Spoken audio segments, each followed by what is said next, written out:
The gopis go on. Oh Sham, when you put a golden turban on your head, your maidservants, we will stand by and serve you as your valet by arranging your hair with a comb. We will arrange it. And then with your hands, you will tuck in the curls of hair under your turban. Because when you put on the turban, some can come out, but most of them have to go inside. And any devotees that engage in deity worship, they dress Krishna, they know what this is like.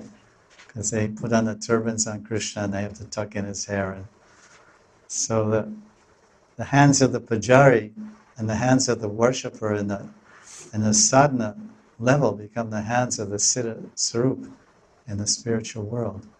So all of this type of worship of Thakurji as sadhakas, when it's connected with the Nitya Lila and awareness of Krishna's Nitya Lila and his Sevites, then it becomes a very much favorable and anukulya practice for connecting with the Nitya Lila and one is Nitya Sarup, even when doing worship in the sadhaka form.